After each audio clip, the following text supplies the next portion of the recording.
Teleamazonas presenta 24 horas con Belén Merizalde.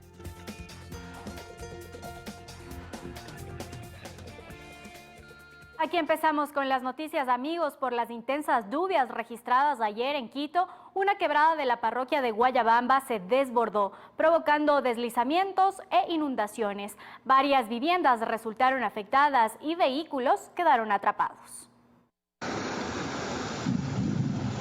En la parroquia rural de Guayabamba se registraron las mayores afectaciones luego de las intensas precipitaciones que cayeron en Quito este sábado.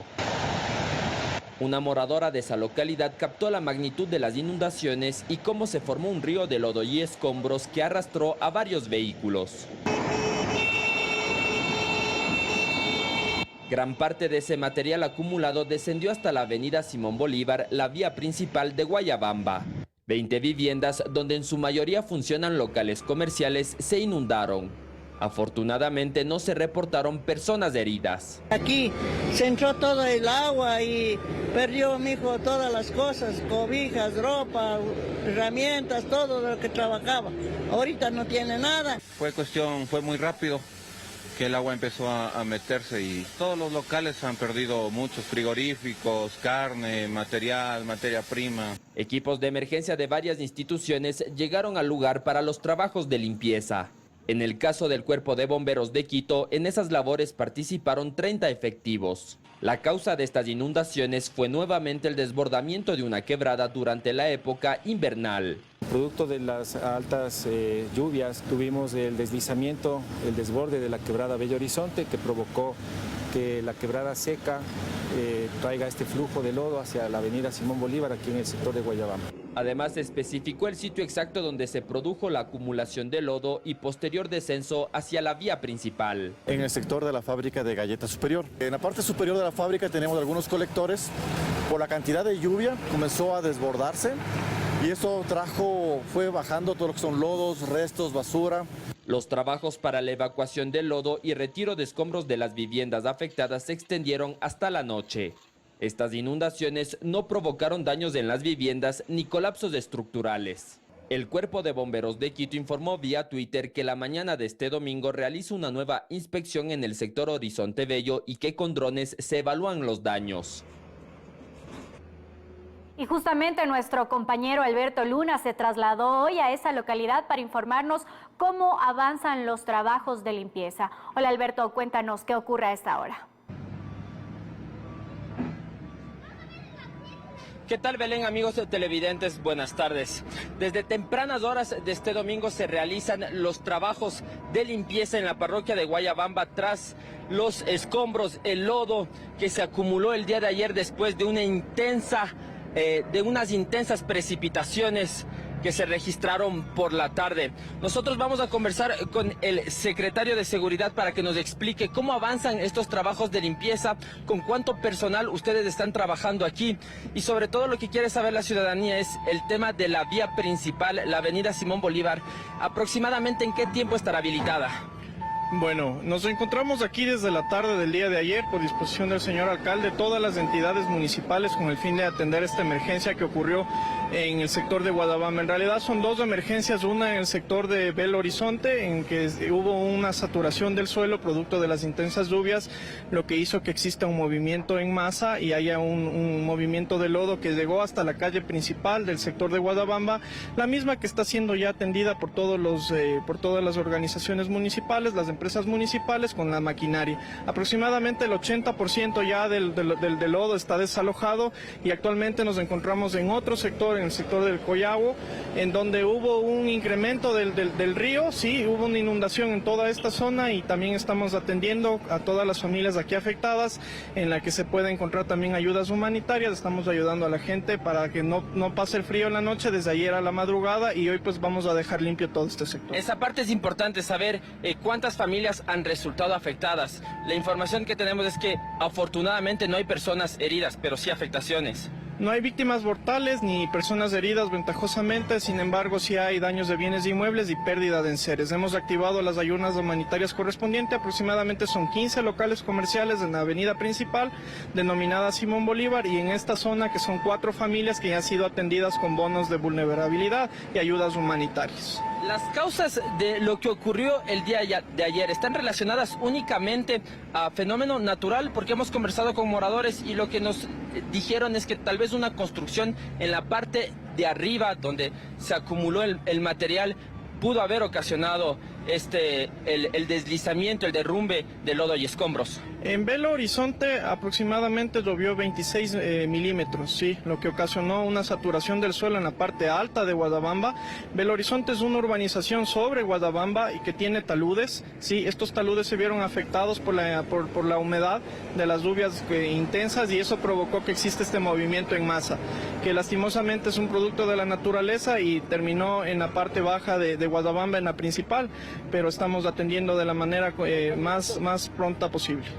Nuevamente, para insistir el tema de más o menos la vía principal de Guayabamba, ¿tienen una estimación de a qué hora estará habilitada completamente al paso? Sí, para el día de la tarde estará ya habilitada, mañana completamente los moradores volverán a la normalidad en esa zona. Aquí pues nos tomará un poco más de tiempo en este sector de Collagua, toda vez que aquí sí existe más flujo de lodo.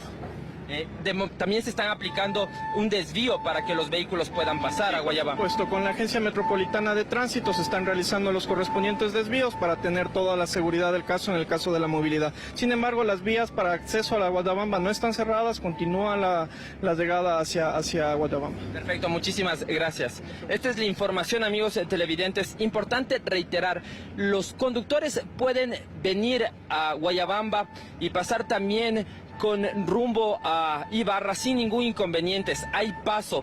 El cierre es en la avenida principal, es decir, los moradores que viven en pleno Guayabamba son los que tienen dificultades, pero gracias a desvíos viales están pudiendo llegar a sus destinos. Es la información, amigos televidentes, que les tenemos a esta hora. Reiteramos, no hay heridos por este fenómeno natural, sí familias afectadas que han perdido sus enseres principalmente después de las inundaciones de sus viviendas. Regreso a estudios, muy buenas tardes. Muchas gracias, Alberto. Esperemos que las autoridades también tengan monitoreo dentro de otros sectores de riesgo.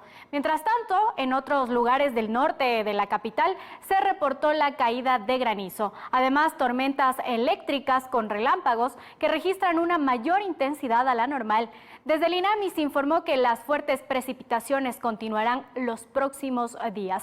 Alberto Luna también nos tiene los detalles en la siguiente nota. Las intensas precipitaciones volvieron a sorprender a los habitantes de la capital la tarde de este sábado. Pasadas las 14 horas cayó un fuerte aguacero con granizada y también una tormenta eléctrica. Según las previsiones meteorológicas, las tardes de lluvia continuarán en Quito durante los próximos días. Sí, al menos de lo que va para los próximos 5 días, y va a ser normal que se den las precipitaciones en la tarde. Como digo, mayor y menor intensidad va a ser variable. Los truenos de las últimas horas registran una mayor intensidad a la normal. Esto se evidenció principalmente en los relámpagos que cayeron en Quito la madrugada del sábado. Fue terrible, yo pensé que iba a ser un temblor o algo más catastrófico, porque despertó bastante gente.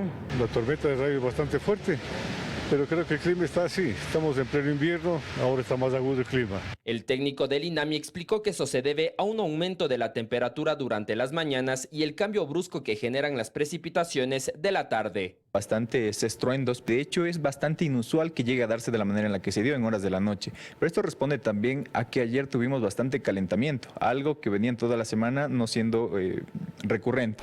Este sábado, a diferencia de otros días, también cayó granizo. En algunos sectores del norte de Quito la caída de granizo fue tan fuerte que se acumuló en las calles formando una gruesa capa blanca. Esto además complicó la circulación vehicular. De hecho, se reportaron problemas de congestión en varios puntos de la ciudad. En la avenida de la Prensa los semáforos dejaron de funcionar y eso complicó aún más el tránsito vehicular. Por la caída de granizo, varias personas tuvieron que limpiar el techo de sus viviendas. En cambio, otros aprovecharon el fenómeno natural para divertirse. Sí, a divertirnos, a ser un hombre de nieves, de que vean todo eso, ni que estamos soñando que estuviéramos en Estados Unidos. No tengo guantes, nada más ayuda un poquito en ese. Es un perrito.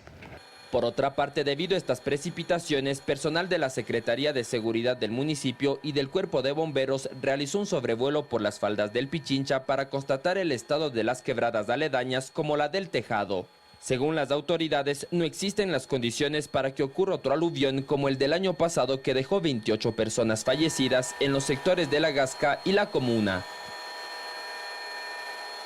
Y mientras esto ocurre en la capital, en las playas de Esmeralda se mantienen medidas de seguridad debido a los fuertes oleajes pronosticados por el INOCAR. Se esperan olas de hasta 2,5 metros de altura hasta el día lunes. Nos informa Gregory Rosero.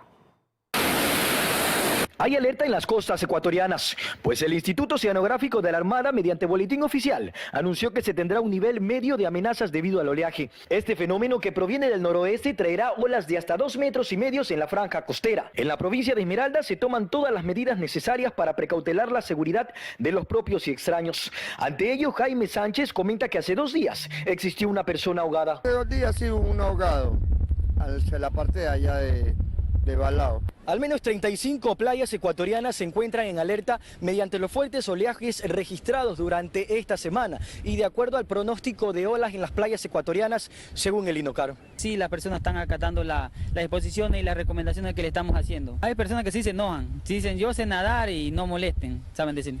Hasta el momento se han registrado precipitaciones en Salinas, provincia de Santa Elena. El mar se desbordó y el agua cubrió gran parte de la avenida principal del Malecón.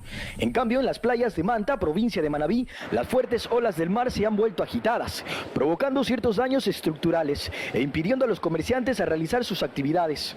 Es importante que también los turistas tomen medidas, pues el desconocimiento de lo peligroso que puede tornarse el mar durante un oleaje podría provocarles la muerte.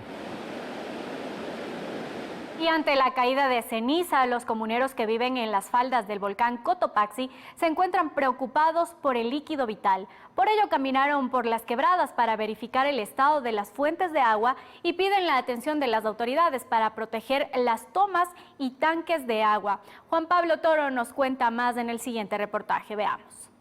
Comuneros de Macaló Grande y Ticantilín recorrieron las fuentes de agua en la cara sur del volcán Cotopaxi. El propósito, constatar el estado de los ojos de agua ante la caída de ceniza que se ha registrado en los últimos días. Cogimos la muestra de agua aquí. Esta está contaminada. Sin ser uno experto, le decimos que está contaminada porque nosotros vimos y constatamos con nuestros propios ojos. Estamos aquí en pie de territorio, estamos aquí lo que es pisando la ceniza. No es que estamos engañando. Con esta agua así contaminada con la ceniza, no podemos vivir. 4 fuentes de agua se encuentran en la denominada Quebrada del Purgatorio. Los nativos del lugar proponen tomar acciones para cuidar los ojos de agua que están al aire libre. Necesitamos alguna cubierta que le tape a la fuente de agua que tenemos para las 3 parroquias. Está puro ceniza. Entonces eso queremos protección para poder vivir bien. En los páramos de Ticatilín Alto nace el agua que recorre la cara sur del volcán Cotopaxi para abastecer de líquido a las parroquias rurales del norte del cantón Latacunga. Se distribuye en Mulaló, Alaques y José Huango Bajo. 3 parroquias mantienen esta agua desde aquí, que estamos ahorita en la orilla del volcán Cotopaxi. Unos 50 años ya que tomamos esta agua. Entonces ahorita en la otra erupción que era también ya estaba instalado esta agua ya. Y entonces así se ha tomado. Durante años, los pobladores han consumido este líquido vital. Por cerca de 5 kilómetros, avanza el agua por tubería hasta uno de los tanques. De todos los ojos recibe ahí ese tanque, y de ahí se va en tubería. Abajo al otro tanque que es de Ticatilín, cerca del barrio Ticatilín. Llega a la planta de Ticatilín, allá es la planta de captación, de distribución. Es agua entubada esto. Los comuneros piden la atención de las autoridades para proteger los ojos de agua y los tanques de almacenamiento.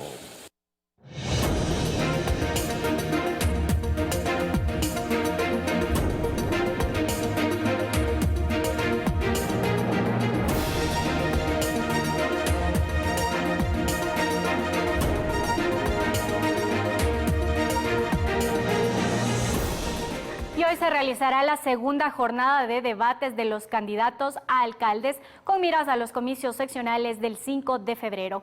Karen Aro se encuentra en el Consejo Nacional Electoral y nos tiene los detalles de lo que ocurrirá esta noche. Buenas tardes, Karen. Hola Belén, amigos televidentes, buenas tardes. Así es, este sábado y domingo se realiza la segunda jornada de debates organizados por el Consejo Nacional Electoral, pero esta vez entre quienes aspiran a las alcaldías de los diferentes cantones de cara a las elecciones del 5 de febrero de 2023. Este sábado 14 de enero se ejecutaron los debates en 4 cantones y este domingo a partir de las 7 de la noche se realizarán en otros 17. ¿Cuáles son las reglas del juego y qué tiempo tienen y qué temas se van a tratar en esta segunda jornada? Les contamos en el siguiente reportaje. Nuevamente este fin de semana habrá debates, esta vez de candidatos a la alcaldía. Serán 213 los candidatos que participarán de los debates obligatorios. Según la presidenta del CNE, Diana Atamaín, habrá cambios, pero no de fondo. Se han hecho algunas correcciones, más allá de lo que permite el reglamento, no lo podemos hacer. ¿Qué correcciones fueron hechas?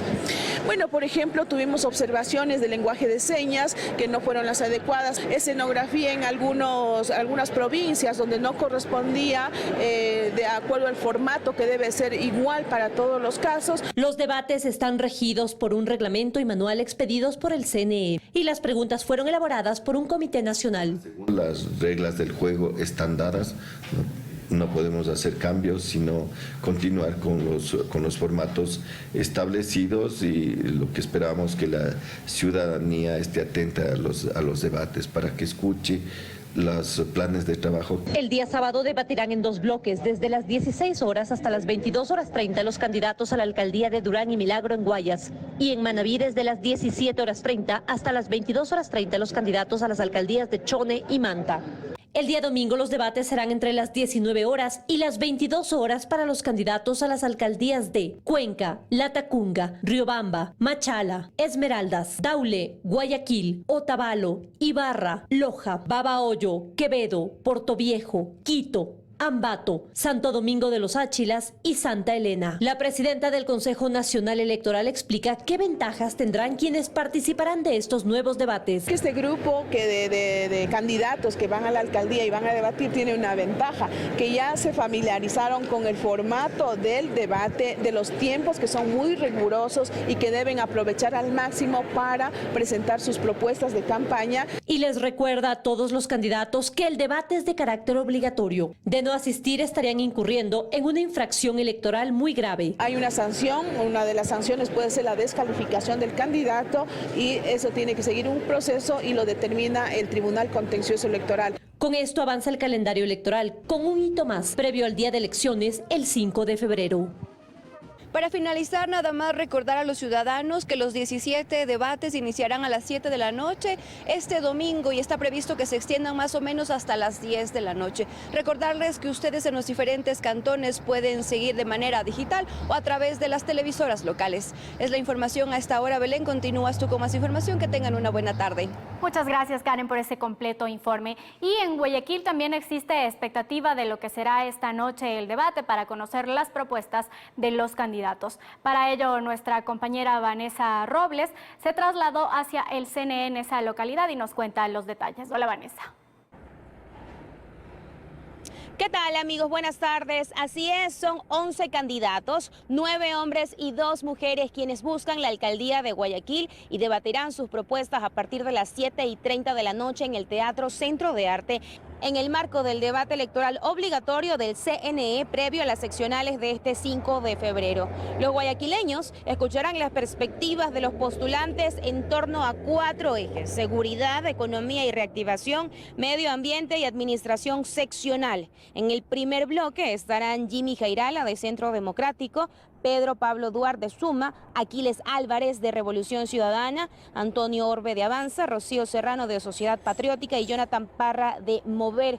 Mientras que en el segundo grupo participarán Cintia Viteri del Partido Social Cristiano que busca la reelección, Jaime Páez de Democracia Sí, John Garaycoa de Izquierda Democrática, Ecuador Montenegro de Unidad Popular Pachacutic e Iván Tutillo de Renovación.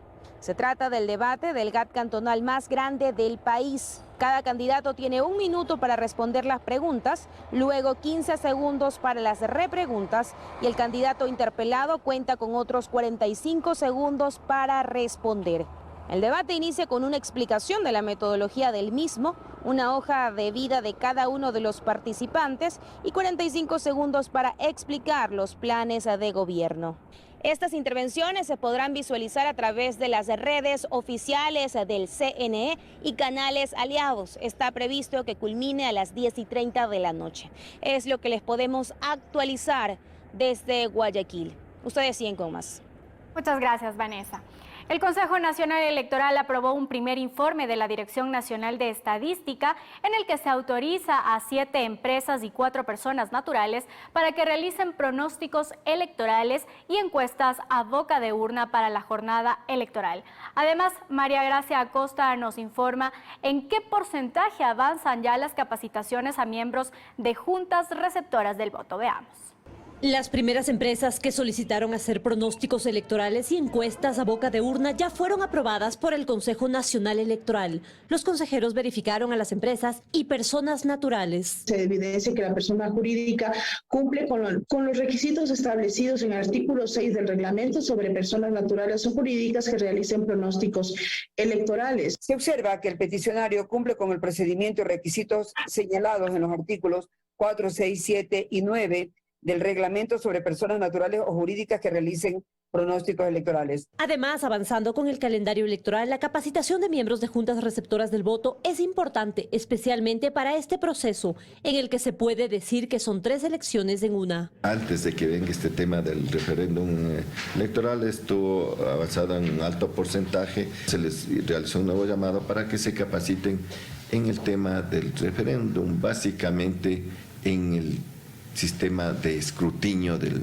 referéndum, ya que por cada pregunta tienen que llenar una acta. Es por eso que continúan capacitándose y recuerda el consejero Cabrera que quien no asista a capacitarse tendrá una sanción del 10% de un salario básico unificado, es decir, $45. Además, avanza rápidamente la impresión de papeletas a un poco más de 3 semanas de la jornada electoral. Las papeletas de candidatos al Consejo de Participación Ciudadana y Control Social se encuentran impresas al 100%, las de candidatos a prefectos al 98%, al igual que las de alcaldes, que están en un 98%. Para concejales urbanos el avance de impresión es del 95%, el de concejales rurales del 90% y para juntas parroquiales la impresión lleva un 80%. Y también ya se empezó con la impresión de las papeletas para el referéndum.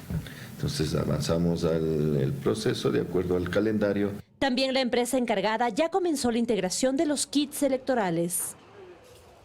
Y en otro tema, la próxima semana se espera la resolución de la Corte Constitucional sobre el posible incumplimiento de sentencia de los consejeros de Participación Ciudadana. La sentencia podría poner fin a un lío político de casi 11 meses y terminar en la destitución de los consejeros. El tiempo es importante en el lío político al que la Corte Constitucional podría poner fin. Si bien no hay plazos para que los magistrados se pronuncien frente al posible incumplimiento de sentencia del Consejo de Participación Ciudadana, la resolución debe llegar pronto y la Corte ha dado pistas de que así será. Pensaría que si la Corte activó el mecanismo, uno diría que en términos generales después de unos 4, 5, 6 días de esa audiencia ya podríamos entrar a conocer ¿cuál es la decisión de la Corte? La Corte Constitucional debe resolver 2 cosas, dicen los constitucionalistas. Las sanciones a los consejeros que habrían incumplido la sentencia, pero sobre todo, dejar al país de una vez por todas con presidente de la Judicatura designado. Luego de que los consejeros en 11 meses, 12 candidatos y 4 ternas, no hayan podido hacerlo. Para nosotros fue un calvario. No apoyé ninguna de las mociones. Cogía días libres con cargo de vacaciones del 28 a 30 de diciembre de 2022 por temas de salud y asuntos personales. Sí, yo me abstuve en la segunda moción. ¿Cuál es la razón por la que, a pesar de haber apoyado la moción, usted se abstuvo? Quintana ve tres salidas. La primera y más probable para él es que la Corte suspenda la licencia que tienen los consejeros que van a la reelección y les disponga reconsiderar la votación, aunque esta solución tiene limitaciones por el Código de la Democracia. La segunda opción que ve es que la Corte ordene posesionar a los suplentes, aunque esta tomará más tiempo. Y la tercera opción, y más rápida pero más riesgosa, dice, es que la Corte designe por su cuenta al nuevo presidente de la Judicatura de la Cuarta Terna. Es decir, sí sería cuestionable que la Corte reemplace al órgano que tenía que cumplir el fallo de la propia magistratura. Pero en el último de los escenarios, pues es la alternativa que nos quedaría. La Corte en su resolución podría ordenar a los consejeros designar a la autoridad y a su vez destituirlos. Constitucionalistas dicen que deben ser destituidos todos y que esto quede como precedente. No va a haber voluntad, en un buen tiempo al menos, de que usted tenga Virgilio Saquicelas diciéndole qué fallos van a cumplir o no van a cumplir. Presidentes de la República haciendo lo que ha hecho con el COSEPE. No va a tener más Sofías Almeida, más Guadalupe Llori, más Hernán Ulloa y otros que se pasan por alto las sentencias constitucionales. Si los consejeros son destituidos quienes van a la reelección, es decir, 5 de ellos, no podrían ser posesionados de ser electos. Es momento de nuestra primera pausa, amigos, pero al regresar les contaremos que hoy concluye la instrucción fiscal del caso María Belén Bernal y en los próximos días se espera que el juez a cargo de este caso llame a juicio a Germán Cáceres por el delito de femicidio. Ya volvemos.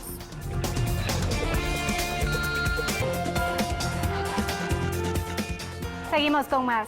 La Fiscalía informó que formulará cargos por presunto asesinato contra 5 personas privadas de su libertad tras la muerte de un reo a golpes en la cárcel del Inca. En los últimos meses se han registrado varias muertes violentas en ese centro penitenciario, como nos lo explica Alberto Luna en el siguiente reportaje. Un nuevo incidente se registró en la cárcel del Inca, ubicada en el norte de Quito. Un reo fue asesinado a golpes en medio de una riña en la que participaron varios internos. La Fiscalía General del Estado informó vía Twitter que formulará cargos por presunto asesinato contra 5 personas privadas de su libertad. No hay indicios de que sean esto rencillas de bandas. Es algo personal, puede ser por drogas, puede ser por alguna venganza, tal vez algo personal. La Fiscalía además dio a conocer que entre las diligencias investigativas dispuestas se encuentra la toma de versiones a 2 guías penitenciarios, el levantamiento del cadáver, así como la práctica de exámenes médico-legales a otros reos que resultaron heridos.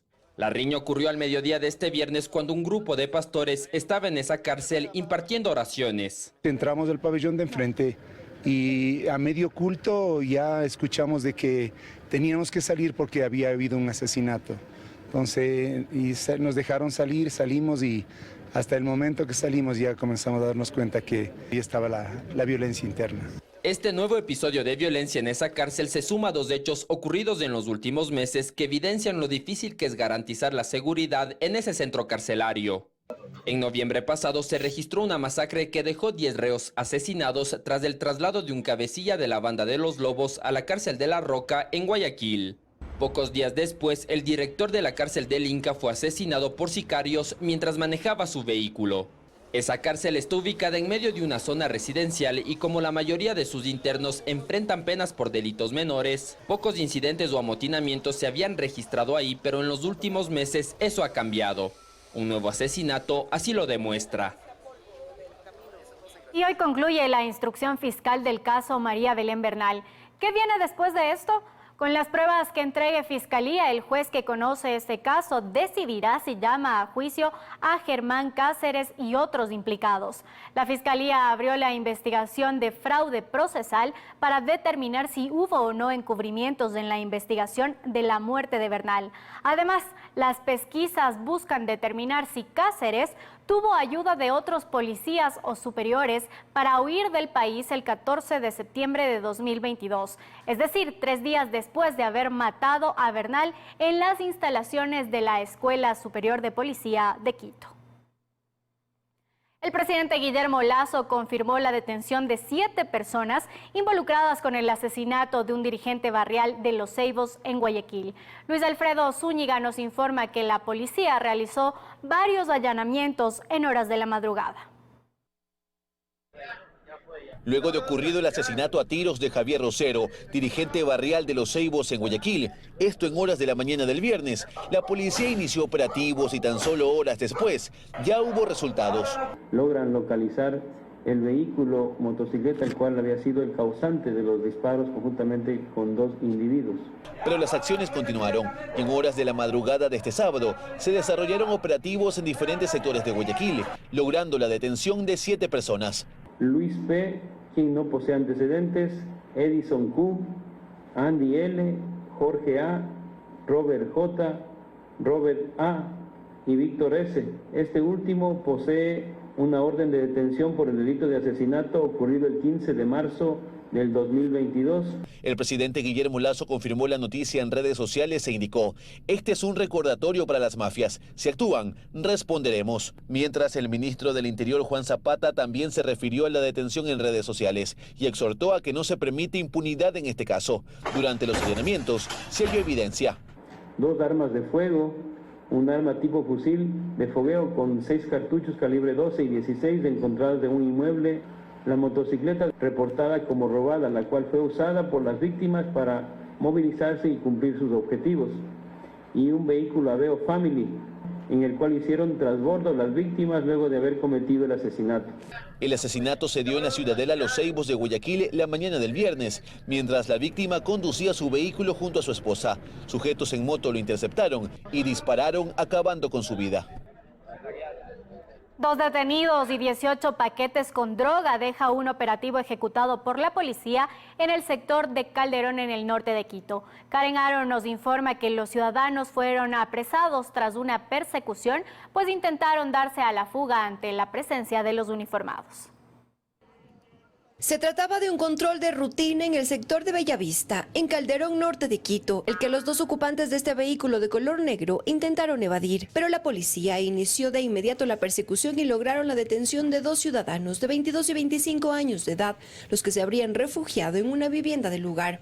En el circuito Bellavista se logra identificar un vehículo que se quiso dar a la fuga. Por tal motivo, en la persecución se logra identificar el vehículo que en este momento es aprehendido y a 2 ciudadanos. Al registrar el auto en el que se movilizaban, la policía encontró 18 paquetes, los que contenían sustancias sujetas a fiscalización. El vehículo también fue retenido por la autoridad. Por lo que posteriormente en la persecución se logra ingresar a un domicilio, encontrando las 16 envolturas que aquí tenemos de sustancias sujetas a fiscalización. Los operativos en esta zona se han incrementado, ya que es de gran concentración comercial, así también los patrullajes en las calles principales y locales con el fin de evitar que sean víctimas de algún delito. Es el compromiso que tenemos con la ciudadanía y el trabajo que está presentando estos resultados como Policía Nacional. Los detenidos y las evidencias fueron puestas a órdenes de las autoridades. Hacemos una nueva pausa en las noticias, amigos. Al regresar les contaremos sobre la Reserva Marina Hermandad, que cumplió su primer año de creación como área protegida. Ya volvemos. Continuamos con las noticias. Este lunes 16 de enero arranca la agenda que el presidente Guillermo Lasso cumplirá en Suiza hasta el próximo 20 de enero. El jefe de Estado participará del Foro Económico Mundial. El objetivo es promocionar el portafolio de inversiones y atraer proyectos nuevos para el Ecuador. Antes de llegar a Davos, el presidente Lasso hizo una primera parada este fin de semana en Madrid. Ahí se reúne con el representante de la Secretaría General Iberoamericana, donde se afinan los detalles para la cumbre del organismo, que será el 24 en Ecuador, que será el país sede. Ya en Suiza mantendrá reuniones con presidentes de otras naciones, empresarios y académicos. El viaje lo cerrará con una visita al Papa Francisco en el Vaticano. Por ello, retornará al país el 22 de enero. Y desde el Ministerio de Ambiente reconocen que detrás de la actividad minera ilegal en la Amazonía ecuatoriana están verdaderas mafias difíciles de controlar. Si bien se han ejecutado varios operativos para frenar este tipo de actividades, las consecuencias se evidencian en un grave proceso de contaminación hídrica que se expande por la zona. Nos informa Fausto Yepes. Que la minería ilegal gana terreno en plena Amazonía ecuatoriana y que detrás de estas actividades existen verdaderas mafias difíciles de neutralizar. Es una realidad que ya no se oculta desde las propias autoridades de gobierno. Se sabe que están involucrados habitantes, policías, militares y autoridades locales. Esto no es la primera vez que pasa. En Yutsupino vimos cómo habían varias maquinarias que eran de gobiernos autónomos descentralizados y hemos tenido también la denuncia de esta gabarra que está siendo utilizada. Desde el Ministerio del Ambiente denuncian que el pobre resultado de ciertos operativos de combate a la minería ilegal precisamente obedece a la filtración de información.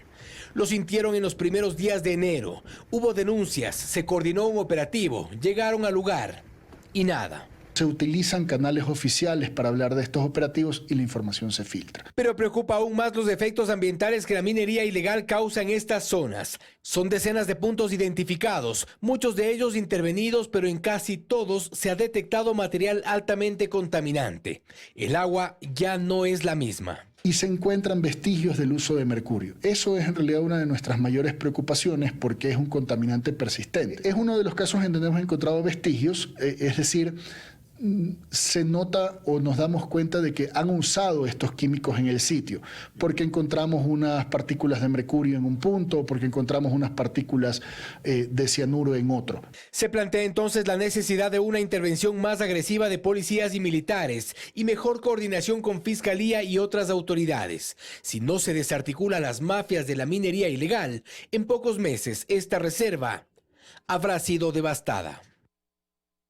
Este 14 de enero la Reserva Marina Hermandad cumplió su primer año de creación. El área marina protegida tiene 60.000 kilómetros cuadrados, de los cuales 30.000 son de protección absoluta y 30.000 no se permite pesca con palangre. Diego Añasco nos comenta que la Reserva Hermandad conecta a Galápagos con la isla del Coco en Costa Rica.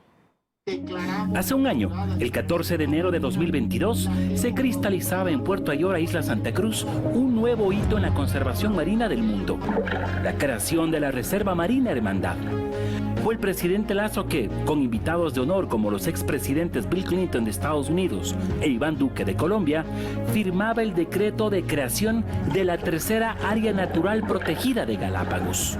Hermandad, una reserva marina muy particular, que está a la vez conectando dos importantísimas reservas: la Reserva Marina actual de Galápagos con sus 140.000 kilómetros cuadrados y la Reserva Bicentenario de Cocos en Costa Rica. Sí, es un puente que une otras reservas marinas, logrando así un gran bloque de protección marina. Tiburones martillos y tiburones ballena se mueven todo el tiempo entre las islas del Coco en Costa Rica y Galápagos en Ecuador. El primer añito de la creación de la Reserva Hermandad, que sin duda ayuda también a la protección no solamente de Galápagos, sino a todo el corredor marino desde Galápagos hasta el norte, las islas de Coco. Entonces la comunidad está muy contenta. La comunidad, me refiero a todos, porque la Reserva Marina da un derrame de beneficios. Beneficios para los sectores pesqueros artesanal de Galápagos e industrial del Ecuador, pero también para el sector turístico y el de ciencia y educación. La conservación de especies marinas ahora está más asegurada.